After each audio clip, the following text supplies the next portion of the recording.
Morning 8th class. Next topic है processing of coal.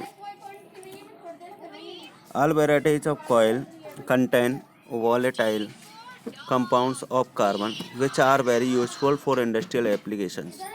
All varieties of coil, सभी प्रकार के जो कॉइल होते हैं, सभी वैरायटी के जो कॉइल होते हैं उनमें वॉलेटाइल कंपाउंड्स होते हैं कार्बन के, which are very useful for industrial applications, जो कि इंडस्ट्रियल एप्लीकेशंस के लिए बहुत ही यूजफुल होते हैं। दिस कंपाउंड्स आर लॉस्ट, ये कंपाउंड्स क्या हो जाते हैं, लॉस्ट हो जाते हैं इफ़, यदि द कॉइल इज स्टेट वे बंट, यदि कॉइल को स्टेट वे क्या किया जाता है, बंट किया जाता है, जलाया जाता है। However if the coal is subjected to destructive distillation, यदि कोयले को क्या किया जाता है, डिस्ट्रक्टेड डिस्टिलाइजेशन किया जाता है, तो coil is heated strongly in the absence of air. तो क्या होते हैं, कॉइल जो होते हैं वो क्या होते हैं, बिना एयर के क्या होते हैं, स्ट्रांगली हीटेड होते हैं। These compounds can be recovered, ये कंपाउंड्स को क्या कर सकते हैं, वापस रिकवर कर सकते हैं। Let us study the products obtained by distillation of coil and their use, मतलब डिस्ट्रक्टिव डिस्टिलेशन के बारे में और उनके यूजेस के बारे में पढ़ेंगे। Use of coke, it is use in the manufacture of water gas, यह वाटर गैस बनाने के लिए उपयोग किया जाता है। It is use as household fuel, यह हाउस होल्ड फ्यूल यानी घरेलू ईंधन के लिए काम में लिया जाता है। It is use in the manufacture of graphite, यह ग्रेफाइट बनाने के लिए काम में लिया जाता है। It is use in the extraction of metals such as iron, copper, tin, zinc as it in excellent reducing agent, यह मेटल्स के एक्सट्रैक्शन के लिए काम में लिया जाता है, जैसा कि आयरन, कॉपर, जिंक, इनके एक्सट्रैक्शन के काम में लिया जाता है। यह क्या करता है, इनके एजेंट को रिड्यूस करता है। Uses of gas carbon, it is a good conductor of electricity, यह इलेक्ट्रिसिटी का अच्छा कंडक्टर होता है। It is use for making positive electrodes for dry cells, यह जो सूखे सेल होते हैं, ड्राई सेल होते हैं, उनको इलेक्ट्रोड्स, पॉजिटिव इलेक्ट्रोड्स को बनाने में काम में लिया जाता है। It is also use in making electrodes for the extraction of aluminium metal from its molten bauxite ore, मतलब जो बॉक्साइट होता है, बॉक्साइट को मोल्टन किया जाता है और मोल्टन करके जो एल्यूमिनियम जो मेटल होता है उसके एक्सट्रैक्शन के लिए भी इसको काम में लिया जाता है। Use of coal tar, it is a foul smelling dark brown liquid, यह एक क्या होता है, smelling foul smelling dark brown, मतलब ब्राउन कलर में डार्क ब्राउन होता है और लिक्विड होता है। It is subjected to functional distillation where useful chemicals such as benzene, toluene, anthracene, phenol and naphthalene separate out, मतलब इसका यूज करके क्या किया जाता है, नेप्थलीन, फिनॉल, एंथ्रेसाइन, टोलिन और बेंजीन को क्या किया जाता है, सेपरेट किया जाता है। These chemicals are widely use for making dyes, drugs and explosive, ये केमिकल जो हैं वो डाइज, ड्रग्स और एक्सप्लोसिव के लिए काम में लिए जाते हैं। For example toluene is use for making DDT, toluene जो होता है वो DDT बनाने के लिए काम में लिया जाता है। Benzene for making BHC, benzene जो है BHC बनाने के लिए काम में लिया जाता है। Which are use as insecticide, जो इंसेक्टिसाइड के लिए उपयोगी होते हैं। सिमिलरली उसी प्रकार toluene is use for making TNT, toluene जो है वो TNT बनाने के लिए काम में लिया जाता है। And explosive material used in the cartridges of guns, जो गन्स होते हैं उनके कार्टिज में इनके एक्सप्लोसिव मैटर को काम में लिया जाता है। The residue left after distillation is called pitch and is use for metalling roads, the residue left after destructive distillation destructive distillation के बाद जो बचा हुआ होता है उसको कहा जाता है पिच, और जिसको मेटलिंग रोड्स को मेटलिंग करने के लिए काम में लिया जाता है। Common name for pitch is coal tar, जो पिच है उसका कॉमन नाम होता है coal tar, which is not scientifically correct, जो साइंटिफिकली करेक्ट नहीं है, वैज्ञानिक रूप से कंप्लीट नहीं करेक्ट नहीं है। Use of coal gas, the coal gas obtained has slightly foul smell due to the presence of hydrogen sulphide gas, hydrogen sulphide gas की उपस्थिति के कारण जो कॉयल गैस है उसकी स्मेल होती है foul. It is purified and use as a household fuel, यह प्यूरिफाइड मतलब शुद्ध होती है और इसको हाउस शुद्ध किया जाता है और इसको हाउस होल्ड फ्यूल के रूप में काम में लिया जाता है। It is also use as industrial fuel for those industry, यह इंडस्ट्रियल फ्यूल के रूप में भी काम में लिया जाता है। Which are located near the coal processing unit, जो कॉयल प्रोसेसिंग यूनिट के पास स्थित होती है। नेक्स्ट आता है petroleum. Its name is derived from the Latin word, इसका जो नाम लिया गया है वो लैटिन वर्ड से लिया गया है। पेट्रो यानी रॉक, ओलियम यानी ऑयल, दस petroleum means rock oil, petroleum का मतलब होता है rock oil.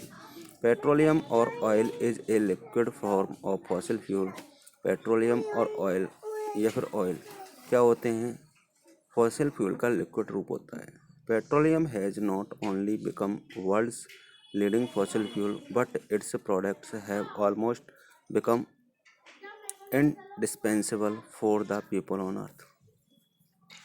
Petroleum has not only become world's leading fossil fuel, मतलब पेट्रोलियम खाली संसार का एक फॉसिल फ्यूल ही नहीं है बट इट्स प्रोडक्ट्स, परंतु इसके प्रोडक्ट्स भी ऑलमोस्ट यानी लगभग become indispensable for the people on earth, मतलब पृथ्वी पर मनुष्य के लिए क्या है, इंडिस्पेंसिबल बन गए हैं। It is a thick dark combustible liquid made up of hydrocarbons, यह एक थिक डार्क यानी बहुत गहरा जो कंबिस्टिबल लिक्विड होता है जो कि हाइड्रोकार्बन से बनाया जाता है। Compounds containing only hydrogen and carbon, petrol में मतलब ओनली हाइड्रोजन और कार्बन होती है। Most petroleum deposits are underground with the exception of few seepages और springs of petroleum. Most petroleum deposits are underground, अधिकतर जो पेट्रोलियम्स होते हैं वो अंडरग्राउंड यानी भूमि के अंदर, ज़मीन के अंदर पाए जाते हैं, जिनको क्या किया जाता है, पेट्रोलियम के स्प्रिंग्स द्वारा निकाला जाता है। Petroleum is a dark oily liquid, petroleum जो है डार्क ऑयली लिक्विड है। Is also called black gold due to its great commercial importance, इसकी ज़्यादातर इम्पोर्टेंसी यानी व्यावसायिक महत्व होने के कारण इसको ब्लैक गोल्ड भी कहा जाता है। Origin of petroleum, crude oil और petroleum is a complex mixture of solid liquid and gaseous hydrocarbons mixed with salt water and earthy particles, मतलब पेट्रोलियम जो है एक कॉम्प्लेक्स मिक्सचर है किसका, सॉलिड का, लिक्विड का, गैसियस का, हाइड्रोकार्बन्स का, जिसमें यहाँ तक कि सॉल्ट वाटर भी मिला हुआ था, अर्थ पार्टिकल्स भी मिले होते हैं। इट इज़ बिलीव्ड, यह माना जाता है दैट कि petroleum is form by the anaerobic decomposition of extremely small sea animals and plants which got buried in the sea bed millions of years ago. यह माना जाता है कि पेट्रोलियम जो है वो बनाया गया है किसके द्वारा, एनॉर्बिक डिकम्पोजिशन, मतलब स्मॉल सी एनिमल्स के जो एनॉर्बिक डिकम्पोजिशन होते हैं और प्लांट्स होते हैं जो मिलियन ईयर्स अगो पहले क्या हो चुके थे, जल चुके थे। Let us try to see how this happened. The formation of oil is similar to the formation of oil, मतलब जो फॉर्मेशन मतलब ऑयल बनाने की जो प्रक्रिया है वही किसकी तरह है, कोयला बनाने की प्रक्रिया की तरह। Millions of years ago countless number of small marine plants and animals living in the sea sank down to the seabed when they died, मतलब countless number of small marine plant, मतलब काफ़ी सारे मैराइन प्लांट्स हैं, animals हैं जिनकी कोई गिनती नहीं है, वो क्या हो गए, ज़मीन के अंदर नीचे दब गए और सूख गए। Over a period of time the mud accumulated over the layers of the plant and animals remains. और फिर जो बचे हुए प्लांट और एनिमल्स हैं उनके ऊपर मड की लेयर बनती चली गई। These are subjected to great pressure and heat. फिर उनमें बहुत ज़्यादा प्रेशर और हीट लगा, उसके कारण ये क्या हो गए, मिट्टी की जो लेयर है उसके अंदर ही वो क्रस्ट हो गए। ग्रेजुअली धीरे धीरे they were converted into layers of sedimentary rock. वो धीरे धीरे सेडिमेंट्री रॉक्स के रूप में चेंज हो गए। Under heat and pressure the plant and animal remains with in the sedimentary rocks were eventually transformed into petroleum and natural gases। Sedimentary rock के जो नीचे हीट और प्रेशर लगने के कारण ये जो दबे हुए जो डेड जो रिमेन्स हैं वो क्या हो गए, नेचुरल गैस और पेट्रोलियम में चेंज हो गए। The oil and gas shift upward until they reached layers of the hard rock and got trapped under the rock। The oil and gas वो क्या हो गए, वे क्या पहुंच गए, हार्ड रॉक्स के ऊपर पहुंच गए और got trapped under the rock, और रॉक के नीचे क्या हो गए, ट्रैप्ड हो गए। Occurrence of petroleum, petroleum occur at a moderate depth. जो पेट्रोलियम है वो 500 मीटर से लेकर 2000 मीटर की गहराई में बनते हैं।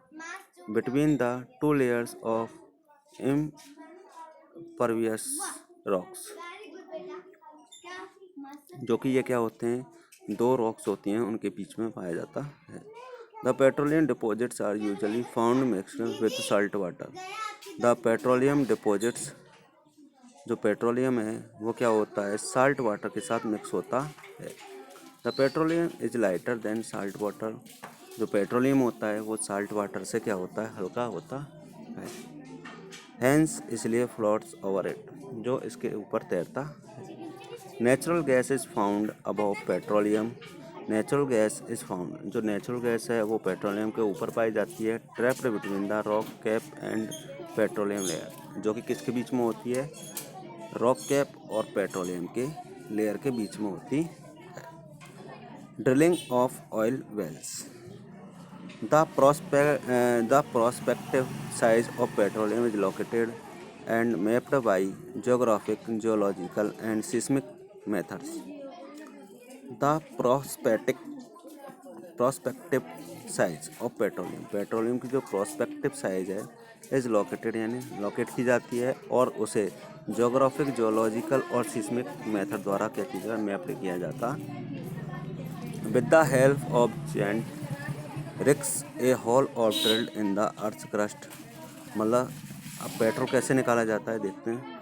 मतलब अर्थ क्रस्ट में एक ड्रिल की जाती है, छेद की जाती है, होल किया जाता है। When the hole reaches the rock cap, जब होल कहाँ तक पहुँच जाता है, रॉक कप तक पहुँच जाता है, तो the natural gas comes out first with a great pressure. तो एक बहुत बड़े प्रेशर के साथ, बहुत बड़े दबाव के साथ क्या होता है, सबसे पहले नेचुरल गैस बाहर आती है। When the pressure of gas subsides petroleum starts flowing out due to the pressure of natural gas. और जब नेचुरल गैस बाहर आने लगती है तो उसके नेचुरल गैस के दबाव के कारण पेट्रोल भी बाहर आने लगता है। When the pressure falls further the petroleum is pumped out by electric motors. और जब प्रेशर क्या हो जाता है, गिर जाता है, कम पड़ जाता है, तो इलेक्ट्रिक मोटर्स द्वारा पेट्रोलियम को बाहर निकाला जाता है। It should be noted that many oil wells yield only gas and hot, not petroleum। It should be noted, ये नोट कर लेना चाहिए कि मैनी ऑयल वेल्स, अनेक जो तेल के कुएँ हैं वो उनमें ओनली गैस होती है, नॉट पेट्रोल, ना कि उनमें पेट्रोल। थस इस प्रकार hundreds of oil wells are drilled in the prospective areas but only some of them yield petroleum. मतलब सैकड़ों तेल के कुएँ, ऑयल के कुएँ हैं जिनको ड्रिल्ड किया जाता है। तो ड्रिल्ड करने का मतलब उनमें से बहुत ही कम क्या होते हैं, पेट्रोलियम होते हैं। क्लियर।